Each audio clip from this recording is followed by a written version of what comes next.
Hello guys, welcome to my channel.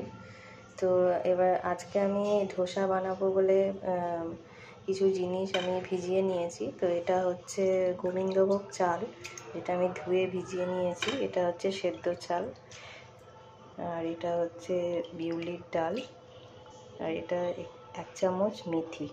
এটাকে আমি ধুয়ে ভিজিয়ে দিয়েছি, মোটামুটি 7-8 ঘন্টা ভিজিয়ে রাখতে হবে।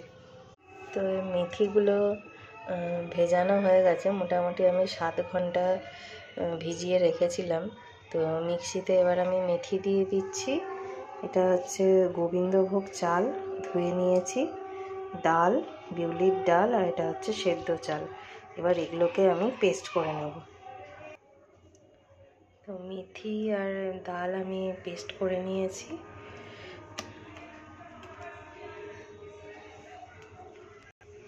এবার আমি 2 রকমের চাল পেস্ট করব। এই যে এবার চালগুলোকে পেস্ট করে নেব। এবার আমি চাটনিটা তৈরি করে নেব। তো তেলের মধ্যে ফোড়ন দিয়েছি সর্ষে, লঙ্কা আর কারি পাতা। ফোড়ন দিয়ে পেঁয়াজ টমেটো ভাজছি।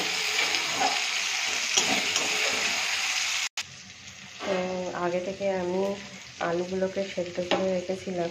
তো এগুলো এখন ঠান্ডা হয়ে গেছে। এগুলোকে এরকম ম্যাশড করে করে হাতে করে দিয়ে দেবো। যতটা স্টাফিং তৈরি করতে চাইছো ততটা আলু ম্যাশড করে করে দিয়ে দিতে হবে সবগুলো। এবার আমি দিয়ে দিচ্ছি পরিমাণ মতো একটু নুন,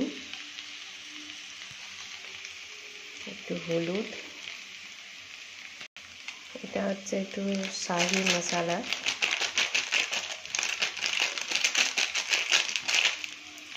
গোলমরিচের গুঁড়ো,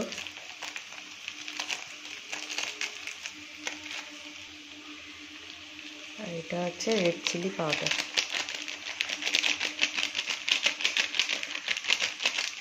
আমি এতে কাঁচা লঙ্কা দিইনি, কেউ কাঁচা লঙ্কা চাইলে দিতে পারো। কারণ কি, আমার ছেলে মেয়ে ওরা ছোট, খেলে ওদের অনেকটা ঝাল লেগে যাবে বা মুখে কাঁচা লঙ্কাগুলো পড়লে খেতে পারবে না, ওই জন্য আমি কাঁচা লঙ্কাটা দিইনি। তোমরা এখানে কাঁচা লঙ্কা ছোটো ছোটো করে কুচিয়েও দিতে পারো। কয়েকটা বাদাম দিচ্ছি। বাদামটা তোমরা যখন কারি পাতা দেবে তখন তেলেই দিয়ে দিতে পারো। আমি আগে থেকে ভুলে গেছিলাম বলে এখন দিয়েছি।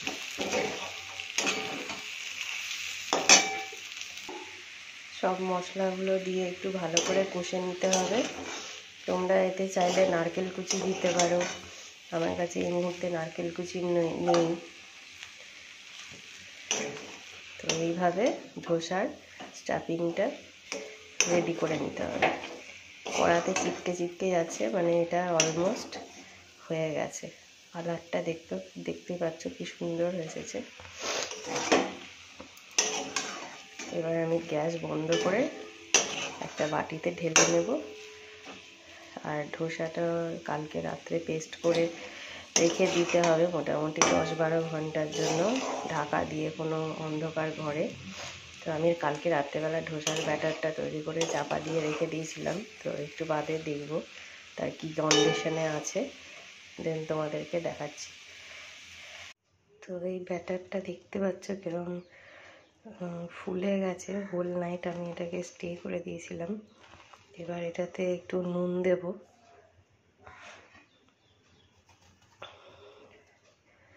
নুন দিয়ে এবার এটাকে ভালো করে ফেটাতে হবে।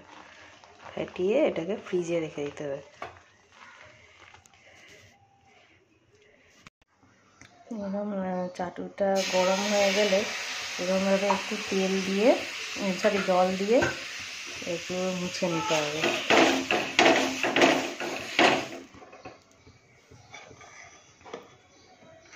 তারপরে ব্যাটারটাকে নিয়ে এর ওপরে এরকমভাবে দিতে হবে, দিয়ে সেম ডিরেকশানে এরকমভাবে করতে হবে, রাউন্ড রাউন্ড করে।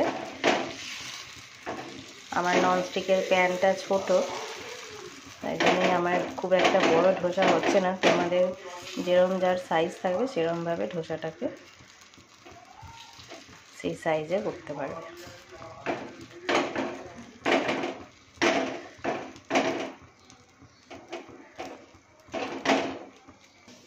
এবার একটু সামান্য একটু তেল দিয়ে দিতে হবে চারদিক থেকে।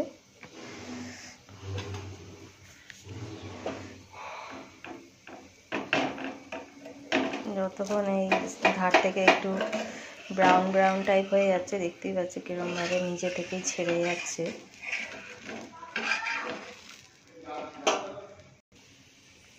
এবারে এটাতে আলু দেব, এই স্টাফিংটা।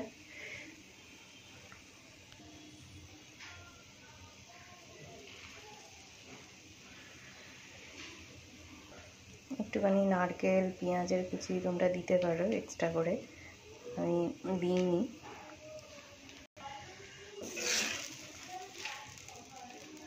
আমি দুদিক থেকেই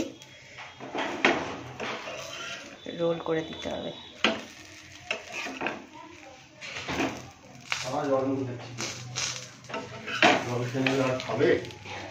তো এই যে রেডি হয়ে গেছে মশালা ধোসা। এইভাবে গরম গরম সার্ভ করুন আর এনজয় করুন।